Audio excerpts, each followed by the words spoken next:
Welcome to the coin world, old coin review and value. Today, we're peeling back the layers of history behind the 1957 Liberty Wheat Penny, a coin whose humble appearance belies its historical depth and numismatic charm. The 1957 Wheat Penny is more than just a piece of copper. It's a snapshot of a transformative period in American history, the height of the post-World War II era, just before the revolutionary 1960s. In 1957, the U.S. was brimming with optimism. The economy was booming, suburban life was expanding, and pop culture icons like Elvis Presley were redefining American youth. It was also the year the Soviet Union launched Sputnik, sparking the beginning of the space race and putting technological advancement at the forefront of global competition.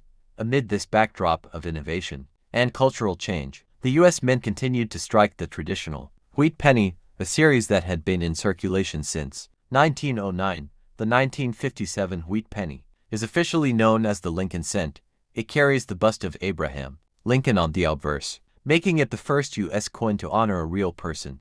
This design choice, introduced in 1909 for Lincoln's 100th birthday, broke the long-standing tradition of using symbolic figures like Lady Liberty. The coin's designer was Victor David Brenner, an immigrant engraver whose initials VDB famously appeared on the earliest 1909 coins, sparking controversy and later removal. The obverse design remained unchanged in 1957, featuring Lincoln facing right, with the inscriptions "In God We Trust" above, "Liberty" on the left, and the date 1957 on the right. The reverse features the stylized wheat ears, curving around the words 1 cent and United States of America. This simple design earned it the nickname Wheat Penny. The inscription "E pluribus unum," Latin for "out of many," one appears above the wheat ears, symbolizing unity in diversity. The composition of the 1957 penny was 95% copper and 5% tin and zinc, giving the coin its distinctive reddish tone and a weight of 3.11 grams.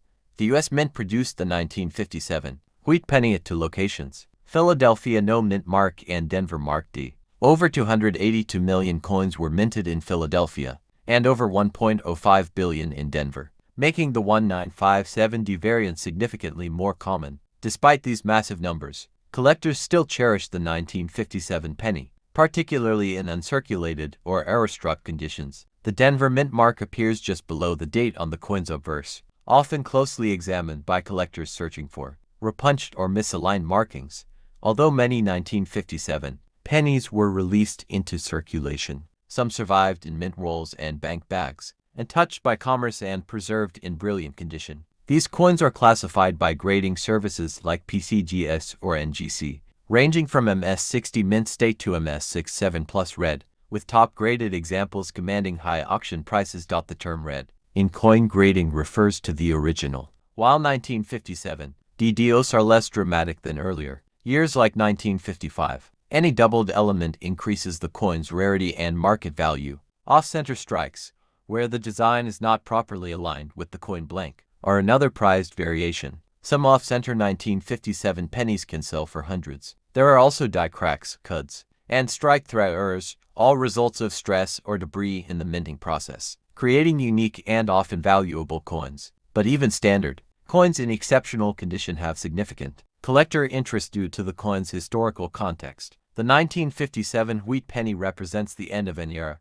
Just 1 year later, in 1958, the U.S. Mint would retire the wheat reverse in favor of the Lincoln Memorial design. This made 1957 the penultimate year for a design that had been a fixture of American currency for nearly 5 decades. It's no wonder then that collectors often seek to complete wheat penny sets, and the 1957 D is one of the easier coins to obtain, but not necessarily in top grade. For new collectors, the 1957 penny is often a starting point, accessible, affordable, and historically rich. For seasoned numismatists, the challenge lies in finding that perfect specimen, untouched by time, struck sharply, and bursting with original luster. The market for wheat pennies, particularly 1957s, remains active. Shows, auctions, and online marketplaces like eBay regularly feature high-grade and error varieties. It's not uncommon for sellers to mistakenly overlook a valuable error, which is why education and careful examination are essential.